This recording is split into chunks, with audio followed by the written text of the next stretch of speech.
So I've been wanting to start making more videos lately, and I've just been having a hard time figuring out how, because I'm trying to figure out like what my style is going to be and whatnot, so I've been really procrastinating a lot. So I decided I would just shoot some video in a vlog style, but all sewing related and what I'm working on right now, just to be getting some content out there. So that's what I'm going to do today. I have a Christmas dress that I'm working on. I started it 2 days ago. I had this red taffeta that I had started a project about a year ago with, and I wasn't happy with how that was turning out. So I was going to remake part of it, but the remake wasn't going very well, and then I scrapped it and just started something else, and then I decided, what the heck, I'm going to do a Christmas dress out of this. So I did a quick mock-up, and it's coming along pretty good. Probably a little over half done. I think there's a lot of just details left. So I'm gonna show you what I'm working on. It's a combination of self-drafted patterns, draping, and a simplicity pattern. So the bodice pattern is a pattern that I drafted myself. I drafted the lining and the base pattern that the draping is done over top. The bodice is draped, so there's a lot of pleats on it that were draped on my form. I used a simplicity pattern for the skirt. This is Simplicity Pattern 1459. It's a 1950s dress pattern, and I just used the skirt pattern, and it's a really nice pattern. It's very full. There's a lot of gathering in it, which some people have a hard time with. I don't know why, it's just gathers. I was able to gather it really simply. That's partially because my material is really easy to gather, but it's a really nice skirt pattern if you're just looking for a full skirt that's not quite a circle skirt. This one's really nice. Alright, let me show you what I've got here. This is my petticoat that I'm using. I was playing around with petticoats yesterday, and this is what I kind of decided on. I didn't want anything too crazy because it's still a contemporary dress. It's not historical. This is just a straight piece of muslin that I starched and has an elastic waistband, so really simple. Just adds a little bit of body. And over here I have my dress. So this is the bodice, and what I'm working on right now is these pleats. This is the part that I draped on the dress form. So I have them draped, I had them pinned, and I tacked them down with just basting stitches. I've got this side completely done and tacked down, and I'm going through and just stitching along every pleat, just sewing it down. And I'm going along each pleat and just hand stitching it all down 100% so it lays flat and does not move. I do have my lining sewn in already. I kind of got ahead of myself, partially because I just wanted to see what it was looking like. I am going to go back and add boning to the lining because it desperately needs more structure than I gave it. So I'm going to attempt to sew and kind of talk at the same time. Just walk through what I'm doing.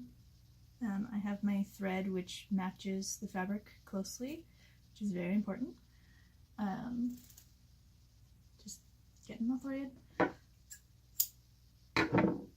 So the inspiration for this dress, I didn't really have anything particularly that inspired it other than the fabric, and I just kind of had the idea of pleating something. I sketched out a few ideas and looked on Pinterest, and I found a couple 1950s dresses that I liked that were very similar in design, but I just kind of started making it up as I went.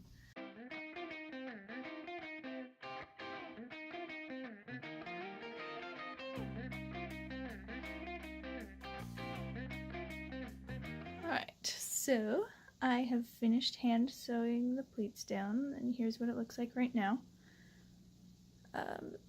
Just because of the way this dress fits on my dress form, there is a little bit of extra tugging. Like here, you'll notice, you can see a little bit of stress there, but this is just what it's looking like right now. I'm going to go in and add boning a little bit to the sides here, on each side. I have bones and the darts in the back, so I think the back is fine, but I need a little bit more structure in the sides here. I'm thinking I might rip the skirt out, either gather it a different way or pleat it maybe, and see how that looks. I think pleats would look really nice actually. Time to pull out the seam ripper. Okay, here's the dress with the skirt pleated.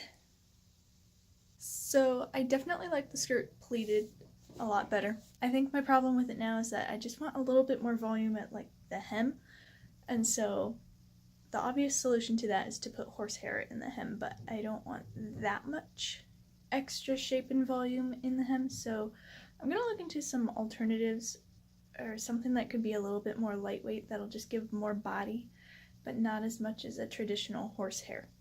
So I'm gonna do some research on that and see what I can find. Alright, she's coming along.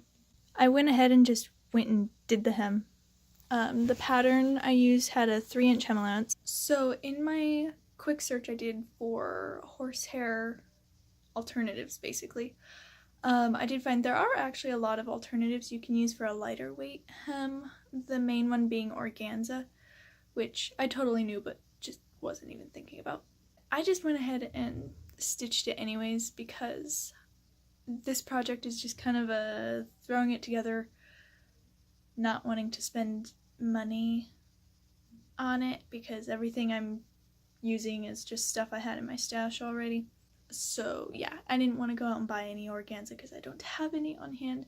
What I did for the hem is I folded the edge over 1.5 inches and then another 1.5, so using up a total of 3 inches.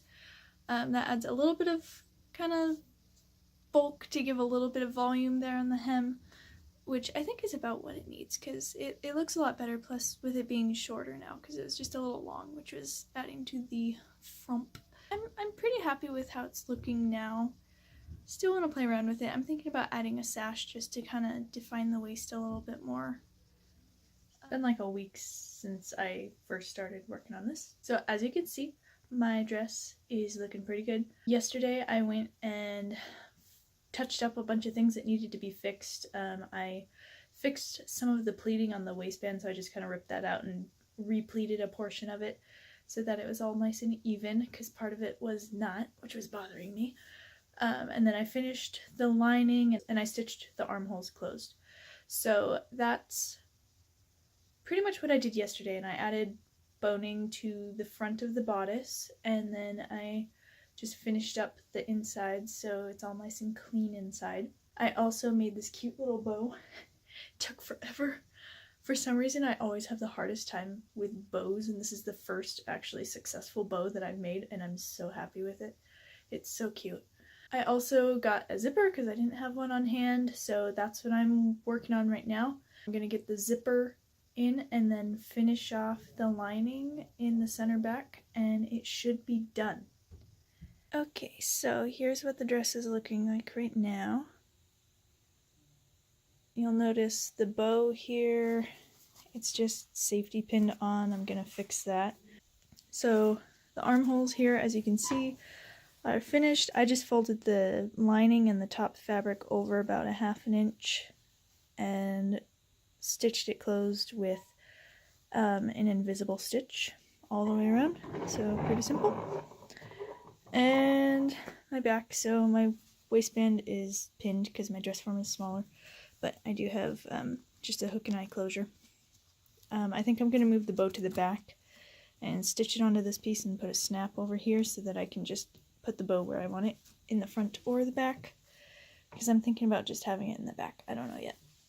But the next step is to just go and put the zipper in.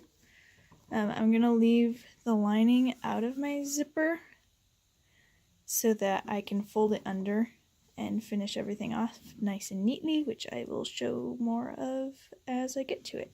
Alright, so the zipper is set, and I tried everything on just to make sure it all fits before I completely finish it up, and everything looks good. The only thing was my belt needs to be shortened just a little bit.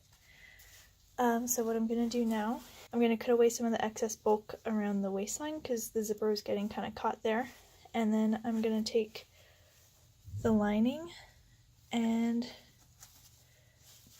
see if I can do this with one hand. Fold it under about 1/2 inch and then pin it like so, and then hand stitch it down. That'll just enclose everything and give everything a nice clean finish. And that's just about it.